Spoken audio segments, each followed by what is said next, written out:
Hi, my name is Ryan Quinn, and I will be presenting my research analysis report. My marketing research question began with the idea based on the topic that um, college students, when you're in college, they say that you can only have two of three things. You can either have sleep and good grades, you can have good grades and a social life, or you can have sleep and a social life. But you can't have all three of these options. So based on this thesis, I developed a marketing research question problem, excuse me, which is, do the decisions that college students make regarding their health and fitness, sleep patterns, and social life affect their overall academic performance? Some pre-test limitations and caveats for my report included, would I get the intended 50 responses that I wanted? How exactly would I distribute my questionnaire to the respondents? And will my questions be structured correctly and produce usable data um, beforehand? So that would have been something that I would have had to develop strong questions in order to get strong results. I chose to use the Qualtrics survey method to distribute my surveys over the internet and by mobile devices. I thought it would be a lot easier for um, respondents to use this mode because we're all on our phones nowadays, and it would have been a lot more difficult for me to individually pass out written surveys and collected the data that way. So I just decided to use the resource that I was given. I was able to get 53 respondents recorded, and the data for that is to come. So let's take a look at all the survey questions that I produced and sent out, and the results and all the data that I got for them. So my first question was, what is your gender? With 44.44% male, that's 24 responses, about 56% female, 30 responses, which kind of makes sense because a lot of my respondents I believe to be UMHB students, and with the nursing school and just the female to male ratio, this makes sense to me. My second question was, what is your age? And there weren't a lot of 25 and older year olds. I figured that most college students um, were under the age of 25 just because that's pretty much the prime age that college students are at whenever they're in college, unless they're coming back um, later on in life to get a new degree or whatnot. So we got 26 responses from respondents 18 to 20 years old, and 28 responses from those 21 years of age to 24 years of age. The next question was, what is your classification by hours? I added the graduate student option just in case. I've had some friends that I possibly sent the survey out to that are graduate students, and I just wanted to include this option just in case there were any graduates that took the survey, just because I did put it on Facebook and I did put it on Twitter. We had 6 freshmen answer, 10 sophomore, 15 juniors, and 23 seniors. Um, I am a senior, so that makes sense that most of my friends and people that I sent the survey out to responded with senior as well, just because they were the same classification that I was. My next question was, what is your major? And with this question, we had a different data, different mode of data, so it looks a little bit different. So this question produced a lot of different free response answers, and so you can tell which ones were given more than others. The ones with in the big lettering were the more popular responses. Nursing being a huge response, biology as well, and communication. Surprisingly, I didn't get a lot of business majors in there compared to other majors, so that was interesting. My next question was, how many credit hours are you taking? Um, I assumed that they were they knew that we were talking about the current semester. Um, that might have been a mistake on my part, just question wise, but um, we did have one student being part time, taking 7 to 9 hours, um, part time being categorized by UMHB. 10 to 12 hours, we had 7 responses. 13 to 15 hours, we had 35, which is about the average amount a college student would take a semester. Um, and then we had 10 students take over 16 hours, which was surprising. I didn't think that many people took that many hours. That is quite a course load, so um, that data could be useful. What is the level of difficulty of your course load? We had a lot of responses in the more difficult section. Um, one student said that his course load was extremely easy. We had 9 responses that said they were moderately easy. Um, 10 were, you know, back and forth between easy and difficult. They couldn't decide, so they just went with the neutral answer. And we had 10 responses for that at about 19% of the responses. And then 28 responses said that their course load was moderately difficult, and 5 said that their course load was extremely difficult. The next question was, how much time per week do you spend doing homework, studying, or any school-related work? Um, so these responses depend a lot on their degree plan.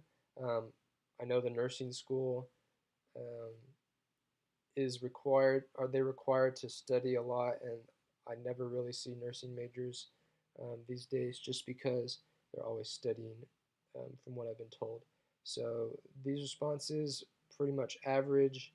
We had one response with um, saying that they studied less than 1 hour, 5 saying that they studied between 1 and 2 hours, um, which is, I'd probably consider myself in that area. um, 15 for 3 to 4 and for 5 to 6 hours, 16, 7 hours and up, and then one response said that they don't study at all. So I don't know if that's the college's fault or if it's just lack of, you know, the student's fault. So this next question, what is the average amount of sleep you get every night? Um, I chose to use this question just to, because I know I don't get to bed at a reasonable hour every night, and I know that my sleep schedule kind of affects the way um, I'm motivated and the way I produce during the day. So we got one response for 0 to 3 hours, which is not a lot of sleep. That person should probably get more sleep. We had 29 responses for college students who got 4 to 6 hours, still under the recommended amount of sleep per night. 22 for 7 to 9 hours, and one response said that they got 10 or over hours, um, and the recommended amount of sleep per night is 10 hours. So that doesn't it's not a very good response percentage. On average, how many times do you eat breakfast, lunch, and dinner per week? So I chose to use a different means of data collection. Question is structured a little bit different here. I gave respondents the option to um, select how many times they ate each meal per week. So if they ate breakfast once a week, they would choose the one in the breakfast column, and if they ate um, dinner 6 times a week, they would select the option where dinner and the number 6 meet. Um, the average value for breakfast was a lot lower than that of lunch and dinner. which just shows that college students don't eat breakfast like they should. You know, doctors and health professionals tell us that breakfast is the most important meal of the day, but yet nobody eats it. And who knows, this may be a huge reason that college students aren't getting the amount of nutrition, and it can definitely affect how they do overall with academic performance as well, in my opinion. This next question, on a scale from 1 to 10, how healthy would you say you eat? And so out of 53 respondents, a big majority of respondents were detractors, which means that they basically had a negative view, according to the scale, on the way they ate. Um, as you can tell from the bar graph, there's not a lot of responses, anything 7 and higher. Most people selected lower answers. Um, and if I were to choose an option, if I were a respondent, I would probably choose a 4 or 5 as well, just because I know that due to my schedule and involvement, I'm not able to eat often and well. On average, how many calories do you consume a day? I chose this option just because I know that I don't eat well enough, and health professionals tell um, everybody that you need like a recommended amount of 2,000 calories for females and about 2,500 calories for males. And so I wanted to see um, how much everybody ate, because if you're not getting enough energy during the day, you can feel nauseated and all these different side effects, lightheadedness, if you're not getting properly nourished like you should and eating the amount that you should eat each day. 27 respondents selected that they answered that they ate 1,001 to 2,000 calories, which is about 51% of the respondent population. So that's a lot of respondents saying that they might not be eating enough.